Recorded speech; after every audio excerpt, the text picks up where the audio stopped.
우리가 함께 나누실 말씀은 예레미야 33장 1절에서 3절까지의 말씀입니다. 우리 다 같이 함께 예레미야 33장 1절에서 3절까지의 말씀, 신약성경 1106쪽입니다. 우리 다 같이 함께 함독하겠습니다. 예레미야가 아직 시위대 뜰에 갇혀 있을 때에 여호와의 말씀이 그에게 두 번째로 임하니라. 이르시되 이를 행하시는 여호와, 그것을 만들며 성취하시는 여호와, 그의 이름을 여호와라는 이가 이와 같이 이르시도다. 너는 내게 부르짖으라. 내게 응답하겠고 내가 알지 못하는 크고 은밀한 일을 내게 보이리라. 아멘. 할렐루야. 예, 반갑습니다. 오늘은 2022년 우리가 금요일 밤 기도의 마지막 예배로 하나님 앞에 예배합니다. 오늘은 예레미야 33장 1절에 3절까지의 말씀을 가지고 우리 다 같이 한번 읽어볼까요? 시작. 기도하면 보게 됩니다 라는 제목으로 함께 은혜를 나누겠습니다. 여러분들 올 한 해 동안 살아오신다고 애 많이 쓰셔서 수고 많으셨습니다. 이제 한 해가 지나가고 있는데요. 그런데 우리가 이제 우리의 삶을 이렇게 돌아보게 되면 여러 가지로 우리에게 은혜로운 점들도 많았지만 참 부족하고 연약했다라는 것들도 우리에게 많이 보여지고, 또 그렇게 되니까 사실은 이렇게 한 해를 지나가는 순간에 이렇게 다르게 이르게 되면은 우리에게 아쉬움이 사실은 많이 남는 것이 우리의 인생인 것 같습니다. 그런데 여러분, 지난해와 비교해서 올해, 또 그 앞에 비교해서 오늘까지를 생각해 보면 내가 정말 많이 변했을까라는 생각을 우리가 해보게 됩니다. 난 정말 좋게 변했을까? 나는 괜찮은 사람이 되어지고 있는 걸까? 내 믿음은 정말 성숙해지고 있는 건가? 내 인격은 정말 괜찮아지고 있는 걸까? 여러분, 이런 생각을 우리가 할 때가 있습니다. 그런데 많이 변하나요? 안 변하나요? 잘 안 변해요. 저도 마찬가지고요. 모든 사람들의 인생들의 숙제일 것 같은데요. 3살 버릇 8가지 간다는 말, 이게 좀처럼 바뀌지가 않는 것 같아요. 물론 여러분, 주님은 우리를 바꾸십니다. 근데 문제는 뭐냐면 내 자아 성품이 여전히 주님이 바꾸시려고 하시는 그 바꿈에 내가 온전히 하나가 되지 못하고 있을 때가 많다는 것이죠. 그래서 좀처럼 변하지 않는 습성들이 우리에게 남아있다는 것이죠. 고집스러운 모습 남아있고, 또 여러 가지 인격적인 결함들, 우리 안에 있는 결함들이 우리에게 남아있기도 합니다. 그 중에 하나가 뭐냐라고 생각을 해봤더니, 우리가 참 좀처럼 변하지 않는 것 중에 하나가 뭐냐면 이런 생각이 들어요. 좀 어려운 이야기일 수 있을 것 같은데, 우리가 이해하는 차원이 잘 변하지가 않아요. 이해를 하시겠습니까? 그러니까 우리가 변하지 않는 이유 중에 하나가 뭐냐면 우리가 이해하는 차원들이 변하지 않으니까. 무슨 말인지 아시겠어요? 예를 들어서 이겁니다. 우리가 하는 모든 행동들 속에서, 누군가가 하는 행동들 속에서 그것이 우리의 행동이 또 옮겨지고 말을 하게 되고 그 사람을 평가하게 될 때, 우리는 우리의 뇌 구조와 우리의 마음 속에서는 무엇인가를 그걸 받아들이는 과정들을 경험하게 돼요. 근데 그 받아들이는 과정에서 그것을 늘 언제나 내 기준으로 정해서 그것을 이해로 하기 때문에 상대방이나 어떤 상황을 우리가 고려하지 않고 누구를 생각하는 겁니까? 무조건 생각할 때 먼저 나를 염두에 두고 이해를 하니까, 그러니까 내 상황으로 먼저 이해를 하는 거예요. 그러니까 누군가가 아파도, 그죠? 누군가가 아프다 해도 그 사람 아픈 것보다는 누구의 상황을 먼저 생각할까요? 내 상황을 먼저 생각하고 그 사람의 아픔을 이해하는 거예요. 그러면 여러분, 그 사람의 아픔을 그대로 오롯이 내가 함께 공감할 수 있을까요? 없을까요? 안 되는 거예요. 예를 들어서 난 너무 건강해요. 너무 건강한 사람이 예를 들어서 막 그냥 정말로 막 힘도 불끈불끈 솟고 약 하나도 안 먹고 그 흔한 건강 보조식품 하나 먹지 않는 사람이 있다고 한번 생각해 볼게요. 근데 너무 약골이에요. 정말 막 걸어다니는 종합병원 같은, 언제 쓰러질지 모르는 그런 사람이 있는데, 예를 들어서 그 사람의 아픔을 얼마나 아플까요, 여러분? 그런데 만약에 그 건강한 사람이 자기의 차원에서 이해한다면 이렇게 생각하겠죠. 난 도대체 네가 왜 이렇게 연약한지 알지를 못하겠다. 아니, 운동하면 되잖아. 잘 먹으면 되잖아. 여러분, 이거는 이해하는 걸까요, 안 하는 걸까요? 그거 안 하는 거예요. 반대로도 할 수 있죠, 그죠? 그러니까 연약한 사람이 볼 때, 야, 너는 어떻게 그렇게 건강할 수 있니? 막 이렇게 생각한다면, 그 건강 활동을 이해를 못한다면, 그러니까 이해라는 것은요, 늘 언제나 나를 기준으로 생각하는 것들이 많기 때문에 사실상 좀처럼 변하지 않는 것이라고 볼 수가 있습니다.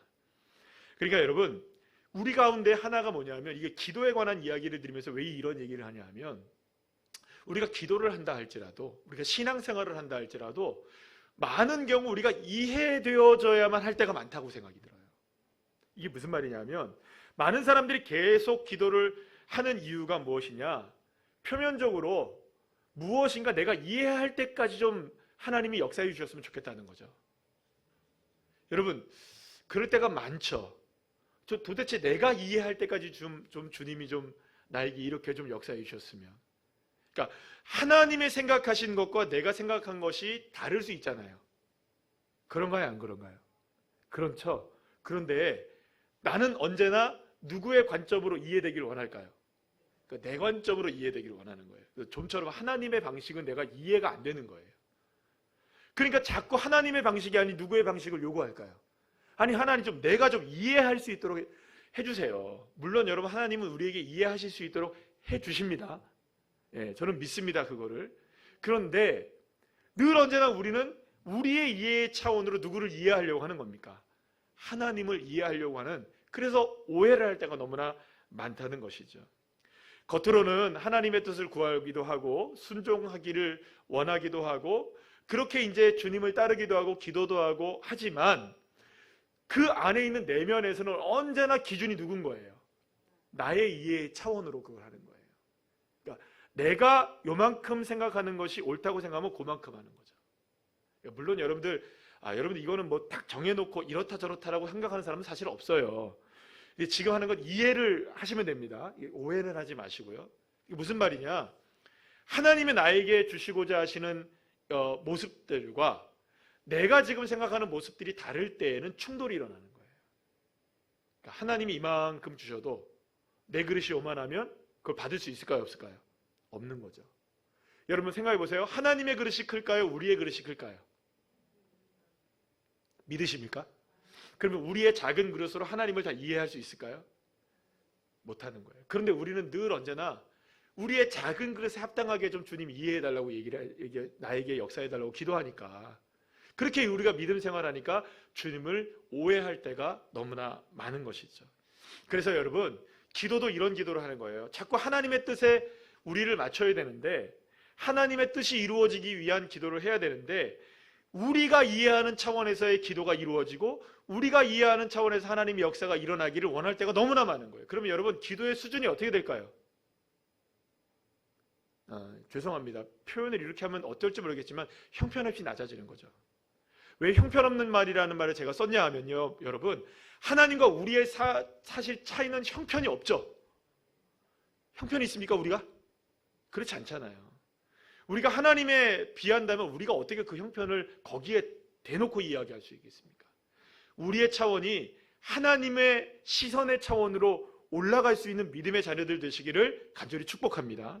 그러니까 우리의 이성으로 이해되지 않고 우리의 감성으로 이해되지 않고 우리의 경험으로 이해되지 않는 수준으로 주님이 응답하실 수 있다는 것. 그래서 그것이 하나님의 역사라는 것을 기억하신다면 굳이 여러분 생각해 보세요. 어떤 일이 벌어질 때, 자, 우리 다시 한번 생각해 보십시다. 나에게서 이 땅 가운데 이루어지는 것은 다 누구의 뜻이 이루어지는 걸까요? 하나님의 차원에서 하나님의 뜻이 이루어지는 것이죠. 믿으십니까? 그러면 여러분, 내게 이루어지는 것은 나의 일일까요? 궁극적으로 하나님의 일일까요? 믿으십니까? 그러면 여러분, 하나님의 일을 하나님의 방식대로 하셔야 됩니까? 내 방식대로 해야 됩니까? 이 얘기하기는 좋은데 이해는 하겠는데 막상 우리의 삶에 딱 그렇게 생각되어지면 자꾸 고집은 누구의 고집이 나오는 겁니까? 내 고집 나오고 내 방식 나오고 내 뜻 나오게 되는 거죠. 사랑하는 여러분, 우리의 기도하는 것이 하나님의 행하시는 일이 되게 하시려면 적어도 우리가 이해되거나 이해되지 않거나 그것은 전혀 문제가 되지 않는 것입니다. 하나님이 이해되려면 따라합시다. 이해의 차원을 접어두자. 그러니까 내가 이해할 수 있든 없든 그거는 접어두셔야 됩니다. 여러분 너무나 잘 아는 말씀이죠. 이사야 55장 8절 시작. 이는 내 생각이 너희의 생각과 다르며 내 길은 너희의 길과 다름이니라. 여호와의 말씀이니라. 아멘. 사랑하는 여러분, 중요한 것은 우리의 방식과 하나님의 방식이 다를 수 있다는 것을 인정하고 믿으셔야 한다는 거예요. 만약 우리가 끝까지 우리의 방식을 고집한다면 내가 이해할 수 있는 방식들만 여러분들 고집한다면 하나님께 기도할 이유 없죠. 그럼 누구 뜻을 관철시키는 거니까? 하늘에서 이루어진 뜻이 나에게서 이루어지는 것이 아니라 땅에서 이루어진 뜻이 하늘에서 이루어지게 하는 거잖아요. 그건 말이 됩니까? 안 됩니까? 그거는 믿음이 아니죠. 누구를 믿으라는 겁니까? 누가? 내가 감히 하나님께 내 생각을 믿으세요 좀, 이렇게 따지는 것과 똑같은 거잖아요. 정확히 다시 말합니다. 하늘에서 이루어진 뜻이 땅에서 이루어지는 겁니다. 땅에서 이루어진 뜻이 하늘에 이루어지는 게 아닙니다. 근데 우리가 얼마나 많은 순간 땅에서 이루어지기를 원하는 뜻이 하늘에서 이루어지기를 원할 때가 얼마나 많아요. 그래서 여러분, 정말로 하나님의 역사, 그것은요 우리의 차원을 넘어선 것이라는 것을 분명히 기억해야 합니다. 그러니 여러분, 하나님은 얼마든지 모든 것을 초월하실 수 있는 분이시라는 것, 시공간을 초월하시고 능력을 초월하시고, 그래서 천년을 무엇같이? 하루같이, 하루를 천년같이도 보실 수 있는 분. 그래서 여러분, 하나님의 방식대로 하나님이 이루시는 줄로 믿으시길 바랍니다. 로마서 8장 28절 한번 읽어볼까요? 시작. 우리가 알거니와 하나님을 사랑하는 자 곧 그의 뜻대로 부르심을 입은 자들에게는 모든 것이 합력하여 선을 이루느니라. 아멘. 사랑하는 여러분, 어떤 방식으로 어떻게 하나님께서 일을 이루어 가시는지 우리가 다 알 수는 없어요. 다만 모든 상황 속에서 지금 하나님이 무엇을 하고 계시느냐? 합력하여 선을 이루고 계신다. 다시 말하면 특별한 기적이 아닐 수도 있지만 전혀 뜻밖의 사람을 통해서, 전혀 뜻밖의 일을 통하여서 하나님이 일을 이루어 가신다는 것을 우리는 믿어야 된다는 겁니다. 하나님은, 따라합시다. 하나님은 결코 멈추지 않으신다. 하나님 멈추지 않으십니다. 하나님은 쉼 없이 저와 여러분을 향해서 위에서 일하고 계시는 줄로 믿으시길 바랍니다. 여러분 한번 생각해 보세요. 갑자기 퍼뜩 드는 생각이 그래요. 만약에 우리가 지금 몸이 아파서, 몸이 좋지 못해서 산소호흡기를 끼고 살아가야 된다고 생각해 보세요. 영원한 산소호흡기라는 게 있을까요? 없을까요? 없죠. 계속 산소통을 바꿔줘야 될 거 아니에요. 그 누군가는 해줘야 이거 산소호흡기를 호흡을 할 거 아니에요. 근데 여러분, 지금 산소호흡기 끼고 계십니까? 주님이 계속해서 우리에게 뭘 하고 계시는 거예요? 산소를 공급하고 계시죠? 누가 공급하시는 거세요? 그렇죠. 아니, 우리가 만약에 산소호흡기를 낀다면 누군가가 계속 바꿔줘야 되는 거 아니에요? 누군가 일해줘야 되는 거 아니에요? 그러면 그거 없이 우리가 산소를 지금 들어 마시고 호흡을 할 수 있다는 것은 주님이 끊임없이 지금 뭘 하고 계시다는 겁니까? 일하고 계신다는 거잖아요. 멈추지 않으세요. 여러분, 너무나 잘 아는 이야기지만 우리 다시 한번 생각해 보는 그 나오미의 이야기를 한번 생각해 봅시다. 룻의 이야기. 나오미의 남편 엘리멜렉과 함께 베들레헴 고향 땅을 떠나서 모압 땅으로 갔잖아요. 근데 그 모압 땅에서 얼마 지나지 않아서 남편 죽고 두 아들 말론과 기론도 어떻게 됩니까? 다 죽어요. 그리고 그 두 아들의 아내들만 남겨놓고 세상을 다 떠나게 됩니다. 나오미는 과부가 되었고 그 과부에 또 과부 둘이 또 함께 살아가는 그런 정말로 정말 좀 암담한 상황 속에서 이제 나오미가 살게 되다가 결국엔 이제 기근을 피해서 모압으로 갔다가 다시금 이제 베들레헴으로 돌아오게 되어지죠. 그런데 이제 결국에는 그 며느리 오르바는 돌아가게 되고 룻만 어떻게 됩니까? 같이 함께 고향 땅 베들레헴으로 돌아오게 되잖아요. 그리고 나서 이제 그 두 가부가, 그러니까 나오미와 룻이 베들레헴 땅으로 들어갈 때에 그들을 바라보는 시선은 어땠어요, 여러분? 실패자의 모습이었잖아요. 그래서 나오미가 뭐라고 얘기합니까? 나를 나오미라 부르지 마라. 나를 뭐라고 부르라? 마라라 부르다. 마라가 뭡니까? 쓰다라는 뜻이잖아요. 그러니까 나의 인생이 정말로 쓰니까 그렇게 나를 시선을 보지 말아라. 그러니까 난 너무 아프다. 당신들이 그렇게 바라보는 시선 자체가 다 너무 힘드니까 나를 그렇게 바라보지 말아라. 난 나오미라고 이야기하지도 말아라. 내 인생 내가 지금 마라라는 걸 너무 잘 알고 있다라고 이야기를 합니다. 그런데 여러분, 이 마라의 삶 그 자체였어요. 베들레헴으로 왔지만, 그 떡집에 왔지만 그들은 아무것도 먹을 것이 없었어요. 그래서 시간이 지나서 이제 더 이상 먹을 것이 없게 되자 며느리 룻이 나가서 뭐라고 얘기하냐면, 나가서 어머니한테, 어머니 제가 밖에 나가서 이삭이라도 줍고 오겠습니다. 그래서 어머니가 차마 그렇게 보내지 못하다가 보내게 된 거죠. 그러면서 여러분, 우리가 룻기를 잘 살펴보게 되면은 그 중간에 이제 점심시간이 있어요.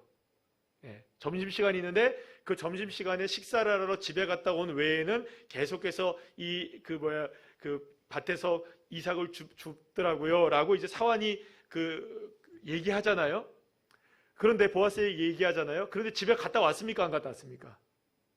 안 갔다 왔어요, 사실은요.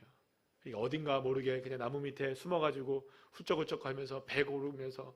여러분, 이삭은 주워 먹을 수도 없잖아요, 그죠? 이게 뭐 얼마나 먹겠어요, 땅바닥에 떨어진 거를. 너무나 그 배고픔을 견딜 수 없었던 그 여인이었어요. 그때 놀라운 하나님의 역사가 시작되고 있었던 것이죠. 룻이 이삭을 주었던 밭이 공교롭게도 엘리멜렉의 친족이었던 기업 물을 자 중에 하나였던 이 보아스의 밭이었던 것이죠.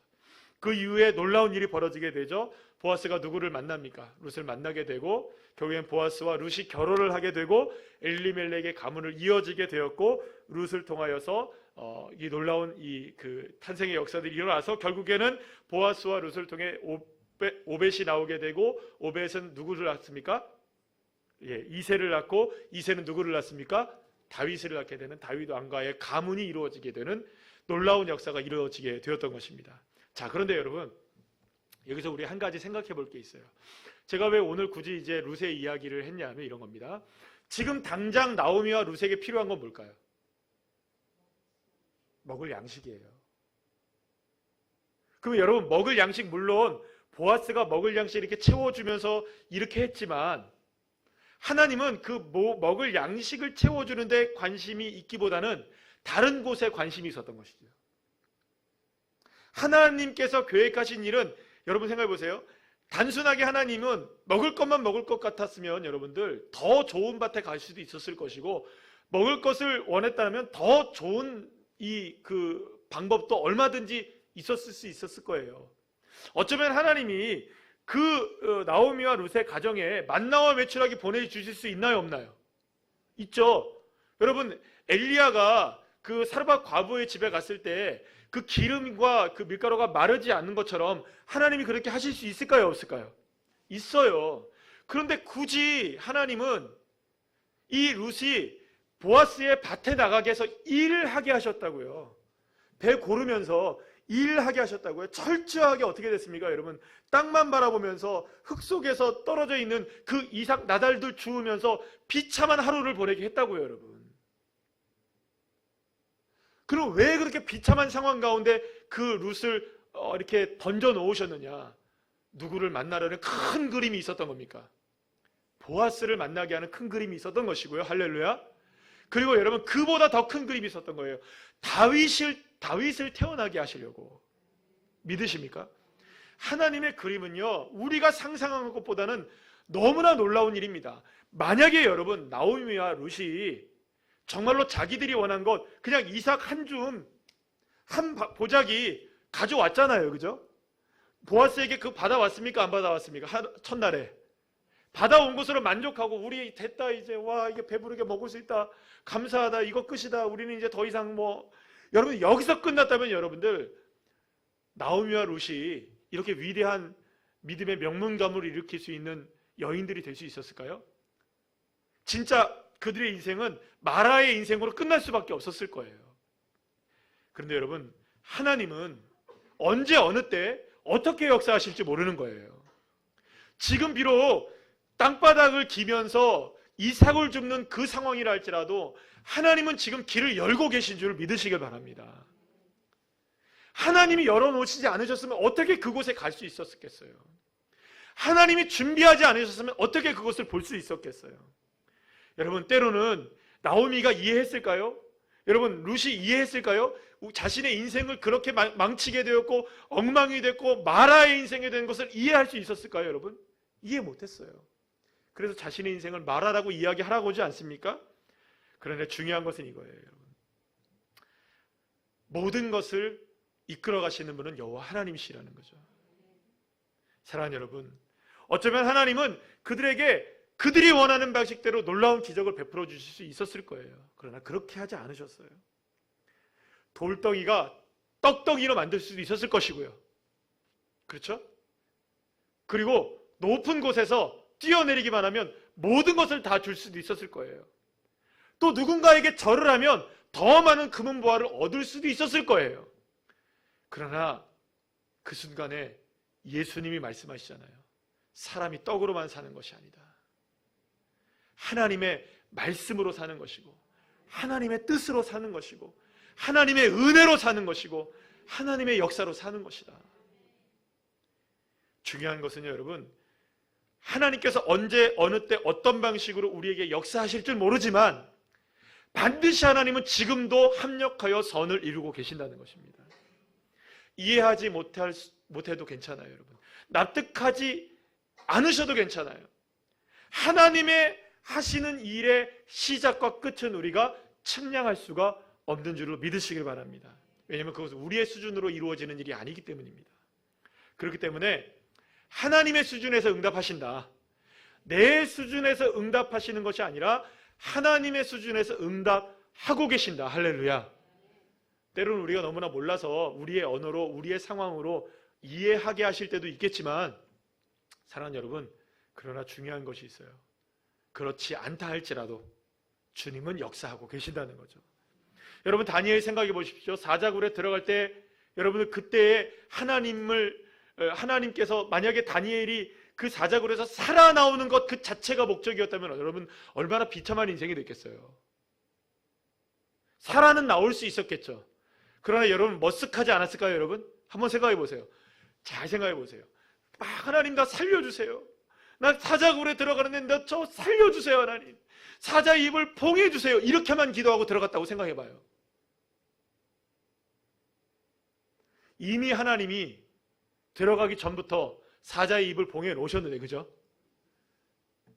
나 살 궁리만 하고 기도했던 거예요. 나 살 궁리만. 여러분 만약에 그렇게 기도했다면 여러분들 얼마나 오해하겠어요. 하나님이 내 기도에 응답하셨다고 생각하겠지만 내 기도를 땅에서 이루어진 뜻이 어디에 이루어지는 겁니까? 하늘에서 이루어지는 것, 이 역전이 일어나게 되는 거잖아요. 그렇게 되면. 그래서 여러분, 저와 여러분에게 이루어지는 것은 하나님의 뜻이 이루어져야 되는 줄 믿으시길 바랍니다. 그러니 여러분 우리는 이해할 수 없어도 그분을 따라가는 거죠. 그래서 여러분 오늘 보면 3절 말씀 우리 다 같이 한번 읽어볼까요? 시작. 너는 내게 부르짖으라 내가 내게 응답하겠고 내가 알지 못하는 크고 은밀한 일을 내게 보이리라. 아멘. 제가 어디서 글을 읽었는데 우리 재밌어가지고 여러분들한테 좀 함께 나누려고 해요. 어느 미국의 크리스천에 관한 이야기입니다. 이 사람은 매우 병약했다고 해요. 너무나 힘든 하루하루를 보내고 있었답니다. 집을 나서려고 해도 나설 수가 없었던 두 가지 이유가 있었대요. 하나는 뭐냐면 너무 몸이 약해서 밖으로 나가기가 힘들었던 것이었고요. 하나를 나가려고 하면은 여러분들 집 입구에 커다란 바위가 놓여 있어가지고 이 바위 때문에 나가기가 힘들었던 거예요. 왜 거기가 바위가 있었는지 잘 모르겠어요. 그런데 그래서 이제 나가기가 쉽지 않은 이 사람이 하나님께 원망을 했어요. 이 바위만 좀 없었으면 내가 밖으로 나갈 수 있을 텐데 하나님 역사해 주세요. 이 바위를 우리 집 문 앞에서 좀 옮겨주세요. 하나님은 이 산을 들어 저 바다로도 던질 수 있는 분이시니까. 할렐루야. 이 믿음으로 기도했던 거예요. 하나님 이 바위라도 좀 어떻게 좀 치워주세요. 이렇게 하나님께 기도했답니다. 그 오랜 기도의 끝에 하나님이 응답을 하셨던 거예요. 얘야 내가 너에게 응답한다. 이제부터 하루에 한 번씩 이 바위를 힘을 다해 한번 밀어보거라. 다시 말한다. 힘을 다해 밀어보거라. 그러면 이후에 놀라운 일이 일어나게 될 것이다. 여러분들 너무 감사하죠. 그래가지고 이 병약한 사람이 하나님의 그 은혜를 받고 힘겹게 일어나서 그 바위를 하루에 이렇게 밀기 시작했던 거예요. 밀면 이렇게 좀 움직여야 되잖아요. 그죠? 근데 너무 몸이 약하니까 안 움직이겠죠? 한번 밀어봤어요. 그리고 그렇게 하루를 밀고 일주일을 밀고 한 달을 밀고 1년을 밀었어요. 그럼 여러분 그렇게 밀었으면 나중에 조금 움직여야 될까요? 안 움직여야 될까요? 움직여야 되잖아요. 흔들거리기라도 해야 될 거 아니에요. 그런데 도무지 1년이 지나도 흔들거리지도 않는 거예요. 그래서 이제 생각을 해본 거예요. 과연 이 바위가 정말 움직였을까? 재보니까 하나도 안 움직인 거예요. 그래서 그 다음에 여러분들이 이렇게 열심히 했지만 전혀 이게 움직이지 않는 것을 보게 되자 이 사람이 실망하게 된 거예요. 실망하게 된 거예요. 그래서 하나님께 원망을 했어요. 하나님, 1년이 지나도록 이렇게 바위를 밀라고 해서 밀었는데 도대체 이 바위가 요만큼도 움직이지 않고 아무런 변화가 없는데 분명히 하나님은 큰 일을 보여줄 것이다.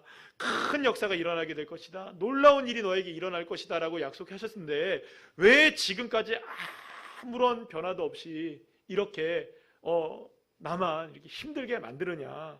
지금까지 이렇게 헛고생만 한 것이냐. 이렇게 하나님 앞에 원망하면서 기도를 했습니다. 자, 그래서 하나님이 침묵하신 끝에 하나님이 그에게 대답을 하셨어요. 얘야, 내가 너에게 언제 바위가 움직일 거라고 얘기했니? 단지 나는 너에게 놀라운 일이 일어날 것이라고만 얘기했단다. 자, 그런데 네가 좀 뭔가 좀 잘못 알아들은 것 같다. 나는 결코 바위를 움직이려고 하지 않았다. 나는 그렇게 역사하려고 한 것이 아니라 나는 단지 너를 변화시키기를 원했다. 네 모습을 자세히 보렴. 거울 앞에 네 모습을. 그래서 이 사람이 자신의 모습을 거울로 보기 시작했어요.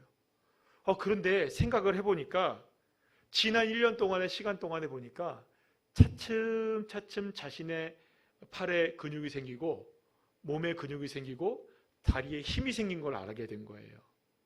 이전에 아팠던 부분들이 조금씩 변화되어지기 시작해서 아프지 않게 됐던 것을 이제 알게 된 거예요. 왜냐하면 힘껏 뭘 밀어보다 보니까, 바위를 밀다 보니까 처음에는 약하게 밀다가 이게 좀 움직여야 되니까 더 세게 밀게 됐잖아요. 그러니까 자꾸 밀다 보니까 어떻게 되는 거예요? 힘이 생기기 시작하는 거예요. 결국에는 그제야 깨닫게 된 거였어요. 하나님은 바위를 매일매일 밀게 하심으로 바위를 움직이려는 것이 아니라 그 사람의 건강을 회복시키기를 원하셨다는 것입니다. 사랑하는 여러분, 크고 은밀한 일은 이렇게 일어나는 것입니다. 제가 이 글을 읽으면서 이게 정말로 이게 진짜 일어나는 글인지 아니면 이게 누가 지어낸 글인지 제가 그것까지 확인을 못했어요. 그런데 이 글을 읽으면서 그런 생각이 들었어요. 그렇지, 하나님이 우리는 생각해서 이 바위가 움직여지는 게 우리가 뜻이라고 생각하는데 하나님은 그것보다 더 큰 그림을 그리고 계시는구나. 여러분 생각해 보세요. 바위가 움직여지는 것이 훨씬 더 놀라운 일일까요? 건강을 회복하게 하는 것이 훨씬 더 놀라운 일일까요? 사랑하는 여러분, 크고 은밀한 일을 지금 주님이 저와 여러분에게 행하고 계심을 믿으시길 바랍니다. 여러분, 그렇기 때문에 지금도 주님은 역사하고 계신다. 사랑하는 여러분, 끝의 자리에 가보면 우리가 알게 되는 거예요. 그래서 마지막 순간에 가보게 되면 우리의 모든 것들이 얼마나 놀랍게 이루어지게 되었는지를 다 우리가 알게 되는 날이 오게 될 줄로 믿으시길 바랍니다. 사랑하는 여러분, 2022년에 우리가 마지막 금요일 밤 기도회를 갖고 있습니다. 지난 한 해 모든 것이 다 주님의 은혜였음을 우리가 고백하지만 내 삶을 돌아볼 때 정말로 크고 은밀한 일이 있었는가, 이루어졌는가, 무엇이 나에게 이루어졌지, 무엇이 나에게 역사가 일어났지, 우리가 손에 딱 꼽으면 여러분들 몇 가지를 꼽을 수 있을까요? 사실은 이렇게 손에 든 것, 우리에게 손에 꼽을 수 있는 것이 부족하고 부끄럽게 느껴지기도 할 수도 있습니다. 오히려 여러분은 그래서 손에 잡히는 게 별로 없어가지고 한 해를 마무리하는 우리들이 여전히 부족하고 연약한 모습들도 있을 것 같고요. 그러나 여러분, 한 가지 우리가 오늘 이 밤에 분명한 한 가지를 생각합시다. 하나님은 그럼에도 불구하고 크고 은밀한 일을 내게 이루시고 계신다. 믿으십니까? 그렇기 때문에 오늘 이 기도의 자리에서 지금 일하고 계시는 주님을 바라보는 것이죠. 그것이 저와 여러분의 믿음이시기를 간절히 소망합니다. 왜냐하면 여러분, 예레미야도 오늘 기도문이잖아요. 이게 기도할 때에 하나님께서 기도하라고 말씀하셨을 때에 이 예레미야의 상황은 뭐냐면 시위대 뜰에 갇혀 있을 때 첫 번째 기도한 것도 아니고 두 번째 하나님께서 임하신 말씀이에요. 그러니까 여러분, 지금 여전히 예레미야가 아직까지도 아무것도 변화된 것이 없고 오히려 자신의 삶은 갇혀있는 순간이었지만 이 예레미야가 기도의 자리로 나갔을 때, 끊임없이 기도의 자리로 나갔을 때 하나님은 크고 은밀한 일을 보여주시겠다고 약속하고 계시는 것입니다. 그래서 사랑하는 여러분, 한 해의 성적표를 바라보는 이 시간 아니겠습니까? 때로는 실망할 수도 있고 원망할 수도 있겠지만, 하지만 분명하게 우리가 다시 한번 생각해야 되는 건 이것입니다. 기도의 자리로 나아갈 때, 그리고 그렇게 주님을 바라볼 때에 하나님의 내 손에 들려진 것이 없는 우리의 시간과 삶 속에서도 여전히 주님이 일하시고 계시는구나. 할렐루야. 그것을 우리에게 주님께서 말씀해 주시고, 그것을 우리가 믿게 하시고, 머지않아 우리가 기도하고, 여기 오늘 여러분들 함께 이 강대상에 있는 그 문구를 한번 읽어볼까요? 시작. 우리는 기대하고 기도하며 기다립니다. 할렐루야. 다시 한번 시작. 우리는 기대하고 기도하며 기다립니다. 할렐루야. 사랑하는 여러분, 이 믿음을 가지고 오늘도 이 밤에 기도할 때 올해에 지금 은밀하게 역사하고 계십니다. 아직까지는 터지진 않았지만 반드시 역사하실 것을 믿으셔서 오늘 이 밤에 그 믿음을 가지고 함께 은밀한 일이 내 삶의 눈앞에 펼쳐질 날, 그날을 기대하면서 오늘 이 밤에 기도하는 저와 여러분 한 분 한 분들 다 되시기를 간절히 축복합니다.